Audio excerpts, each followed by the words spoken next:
कि अगर किसी सेंटेंस में एक ही वर्ब यूज हो रहा है तो एक वर्ब यूज होगा हमेशा, वो मेन वर्ब कहलाएगी। यहाँ पर रीडिंग जो है मेन वर्ब है। Welcome two atoms of education part 5। अब देखते हैं वर्ब को समझते हैं। What is verb? A verb is a word which denotes the action, position, relation or state of being of a person or things as come, go, am, is, are, etc. Verb वह शब्द है जिससे किसी के कार्य, व्यापार, स्वामित्व या अवस्था का बोध होता है। यह नॉर्मली बोला जाता है verb is action word. Verb वह शब्द है जिसे कार्य, स्वामित्व का बोध या संबंध के बारे में पता चले। जैसे एक्शन को समझते हैं, जब कार्य कोई होता है वहां पर वर्ब का यूज होता है। A verb is action word. जैसे B shall do the work. Shall do यहाँ पे एक्शन को शो कर रहा है। They work day and night, यहाँ पे वर्क जो है एक्शन को शो कर रहा है। सेकेंड पॉइंट को समझते हैं, रिलेशन या पोजीशन। स्वामित्व का बोध हो से रिलेशन या पोजीशन कहा जाता है। जैसे आई हैव 2 सन्स, यहाँ पर जो हैव है यहाँ रिलेशन या पोजीशन को शो कर रहा है। We have a new car, यहाँ पे हैव है ये रिलेशन या पोजीशन को शो कर रहा है। रिलेशन और पोजीशन में आता है has, have and had. Third इसका पॉइंट माना जाता है स्टेट ऑफ बीइंग, अवस्था या दशा का बोध कराता है। जैसे आई एम इल टुडे, यहाँ पे जो एम है ये अवस्था को दिखा रहा है, दशा को दिखा रहा है। इसी तरह दूसरा एग्जांपल देखते हैं, द बॉयज वेयर हैप्पी। इसे वर्ब भी पढ़ते हैं, वेयर भी पढ़ा जाता है। ज्यादा सुटेबल वर्ब पढ़ना सही माना जाता है। अब नोट पॉइंट को समझते हैं। एक हिंदी जब हम क्रिया को लिखते हैं तो जितने भी हिंदी में क्रिया लिखा जाता है सबके लास्ट में ना लिखा जाता है। जैसे धातु बोलते हैं हिंदी में, धातु के अंत में अगर ना लगा दे तो सब क्रिया बन जाता है। जैसे पढ़ना, पढ़ना, लिखना, लिखना, सोना, ये गोल्ड वाला सोना नहीं, स्लीप, रहना, ये सभी वर्ब है, क्रिया है, सबके अंतिम में लास्ट में ना लगा हुआ है। अब वर्ब के टाइप को समझते हैं। वर्ब को 2 मेजर क्लास में बांटा गया है। First lexical verb, second auxiliary verb. Lexical verb गो, इट, लाफ, रन, प्ले जैसे वर्ब को लेक्सिकल वर्ब कहा जाता है। इनका स्वतंत्र अर्थ होता है।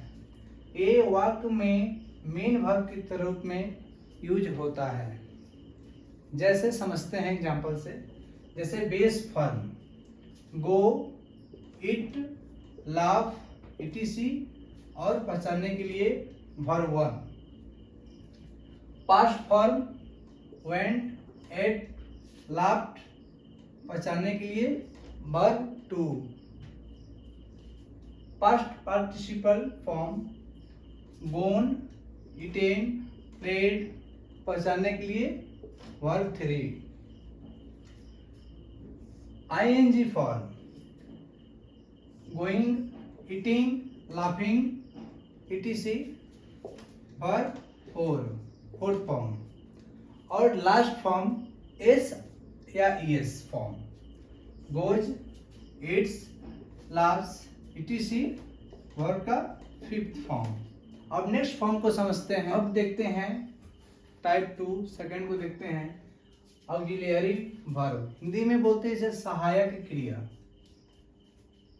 am, is, are, has, have, had, do, does, did, was, were, be, will, wing, shall, will, can, could, would, should, might, must, ought, need, dare, used to। ये सबको ऑक्सिलियरी वर्ब के नाम से जाना जाता है। हिंदी में सहायक क्रिया कहा जाता है।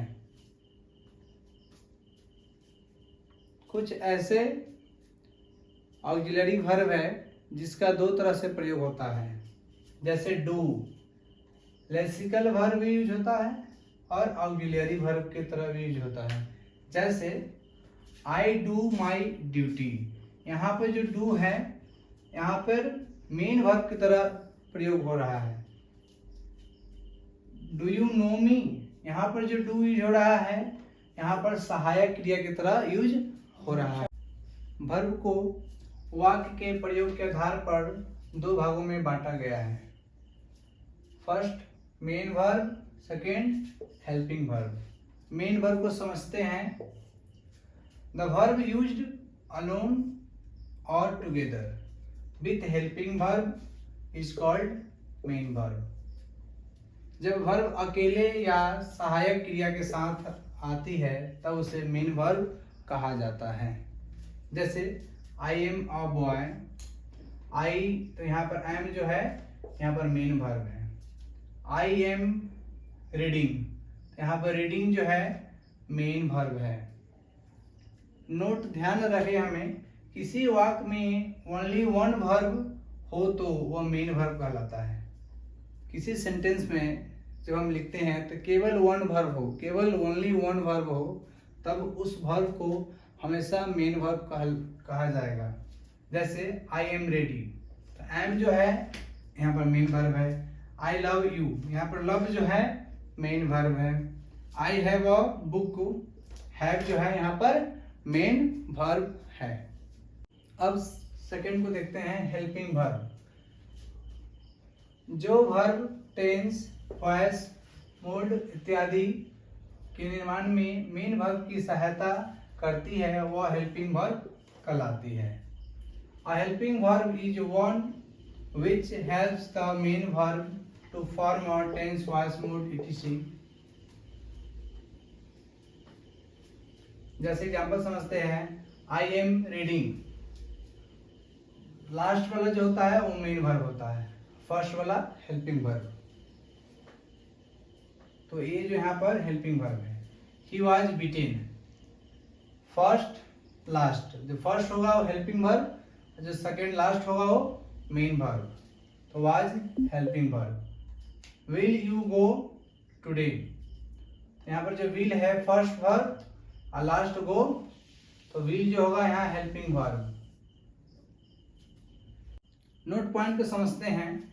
कुछ सेंटेंस ऐसे होते हैं जिसमें 2-3 वर्ब यूज होते हैं, वहां पर ध्यान रखना है कि सबसे लास्ट में जो वर्ब होगा वो हमेशा मेन वर्ब होगा, स्टार्टिंग में जो भी वर्ब होगा वो हेल्पिंग वर्ब होगा। जैसे आई हैव बीन रीडिंग, तो हैव जो है यहाँ पर हेल्पिंग वर्ब होगा, बीन होगा हेल्पिंग वर्ब, लेकिन रीडिंग मेन वर्ब होगा। उसी तरह ही हैज बीन अ प्लेयर, जो हैज होगा यहाँ पर हेल्पिंग वर्ब होगा और जो बीन होगा यहाँ पर मेन वर्ब हो जाएगा। ध्यान रखना है कि सबसे लास्ट में जो वर्ब होगा वो हमेशा मेन वर्ब होगा और जो स्टार्टिंग में जो वर्ब होते हैं वो हेल्पिंग वर्ब होते हैं। लेकिन नोट पॉइंट पे ध्यान देंगे कि अगर किसी सेंटेंस में एक ही वर्ब यूज हो रहा है तो जो एक वर्ब यूज होगा हमेशा वो मेन वर्ब कहलाएगी, हेल्पिंग वर्ब वहां पे नहीं रहता। हेल्पिंग वर्ब जब आएगी तो मेन वर्ब ही प्रयुक्त होगा, यानी उसका भी यूज होगा। ऑब्जेक्ट ऑफ द वर्ब, कर्ता के अलावा क्रिया का फल जिस शब्द या शब्द समूह पर पड़ता है उसे ऑब्जेक्ट कहा जाता है। ऑब्जेक्ट वर्ब के बाद आता है। ऑब्जेक्ट नाउन हो सकता है, प्रोनाउन हो सकता है, या नाउन फ्रेज हो सकता है, या नाउन क्लॉज हो सकता है। नोट ध्यान दे, वर्ब के साथ व्हाट और whom लगाकर प्रश्न करते हैं, अगर उसका रिप्लाई आ जाए तो समझते हैं वह उस सेंटेंस में ऑब्जेक्ट की तरह काम करता है। जैसे राम इट्स राइस, तो यहाँ पर वर्ब के साथ व्हाट लगाएंगे, इट्स व्हाट, आंसर क्या आता है राइस, तो राइस क्या है ऑब्जेक्ट है। शी लव्स मी, वर्ब के साथ क्वेश्चन करेंगे, लव्स whom, तो आंसर क्या आएगा मी, तो मी यहाँ पर क्या है ऑब्जेक्ट है। अब नेक्स्ट एग्जांपल कुछ देखते हैं। We play in the evening, इसमें प्ले के साथ व्हाट से क्वेश्चन करेंगे, नो रिप्लाई। प्ले होम, किसके साथ खेलता है, नो रिप्लाई, तो इसमें कोई वर्ब का ऑब्जेक्ट नहीं है। फिर आई ईट, वर्ब के बाद दिख रहा है कि यहाँ कोई ऑब्जेक्ट नहीं है, no object. I play, no object. We play, no object. Note, एक वर्ब के दो ऑब्जेक्ट भी हो सकते हैं, जैसे my father gave me money, gave what, क्या दिया गया मनी। गेव होम, किसे दिया गया मी, मुझे। यहाँ पर एक वर्ब के दो ऑब्जेक्ट हैं। अब समझते हैं ट्रांजिटिव और इनट्रांजिटिव वर्ब को। ट्रांजिटिव वर्ब को हिंदी में सकर्मक क्रिया कहा जाता है। सकर्मक क्रिया, the verb used with an object is called a transitive verb कहेंगे। जब वर्ब का यूज प्रयोग ऑब्जेक्ट के साथ होता है तब उसे ट्रांजिटिव वर्ब कहा जाता है। जैसे आई ईट राइस, यहाँ पर राइस ईट के वर्ब के बाद क्या है नाउन है, ये नाउन है, तो राइस क्या है यहाँ पर ऑब्जेक्ट है। शी लव्स मी, वर्ब के बाद मी है जो एक प्रोनाउन है, यहाँ पर मी क्या है ऑब्जेक्ट है यानी ट्रांजिटिव वर्ब हुआ। दे प्ले क्रिकेट, वर्ब के बाद नाउन आ गया, तो क्रिकेट नाउन है तो यहाँ पर ट्रांजिटिव वर्ब हो गया। He will help me, help के बाद मी है, तो मी प्रोनाउन है तो ये ट्रांजिटिव वर्ब हो गया। ध्यान दे, वर्ब के बाद अगर नाउन आ जाए, प्रोनाउन आ जाए या नाउन फ्रेज आ जाए तब उस ट्रांजिटिव वर्ब कहा जाता है। अब इनट्रांजिटिव वर्ब को समझते हैं। इसका हिंदी में कहते हैं अकर्मक क्रिया। जिस क्रिया के बाद कर्म का प्रयोग नहीं हुआ हो उसे इंट्रांजिटिव वर्ब कहते हैं। The verb used without an object is called an intransitive verb.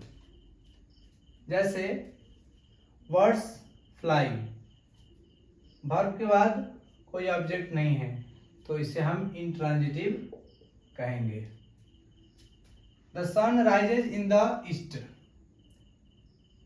Verb rises के बाद इन आ गया जो एक क्या बताता है प्रीपोजिशन है, इसलिए प्रीपोजिशन आ गया, इसलिए हम यहाँ पर ऑब्जेक्ट नहीं है। या दूसरा ऑप्शन है कि हम व्हाट से या whom से अगर क्वेश्चन करें वर्ब के साथ, अगर आंसर रिप्लाई आ जाए तब वर्ब ऑब्जेक्ट होगा, लेकिन यहाँ पर ऐसा करने से नहीं आएगा। दे आर लाफिंग, लाफिंग भी एक वर्ब है, इसके बाद कोई ऑब्जेक्ट नहीं है तो यहाँ पर जब ऑब्जेक्ट ना रहे तो उसे इंट्रांजिटिव कहा जाता है। He will go to London, London भी नाउन है लेकिन उससे पहले क्या है टू आ गया, वर्ब के बाद टू आ जाए तो प्रीपोजिशन आ गया, तो यहाँ पर प्रीपोजिशन के कारण क्या है, ऑब्जेक्ट नहीं है, यानी ये भी एक इंट्रांजिटिव वर्ब है। याद रखना है note point, go, come, sleep, sit, cry, beep, swim, die, etc, ये सब ऐसे वर्ब है, इसका प्रयोग हमेशा इंट्रांजिटिव वर्ब की तरह होता है, इसके बाद कोई ऑब्जेक्ट नहीं आता है। अब थोड़ा सा डिफरेंस समझते हैं। जैसे आई इट, इसके बाद ऑब्जेक्ट नहीं है, न नाउन है, न कोई प्रोनाउन है, नहीं नाउन क्लॉज है, नहीं नाउन फ्रेज है, तो ये एक इंट्रांजिटिव वर्ब हो गया। लेकिन इट के बाद, आई इट अ मैंगो, इट के बाद क्या आ गया, अ मैंगो आ गया, जो एक नाउन है, तो एक ट्रांजिटिव वर्ब हो गया। शी नोज मी, वर्ब के बाद प्रोनाउन आ गया, तो एक ट्रांजिटिव वर्ब हो गया।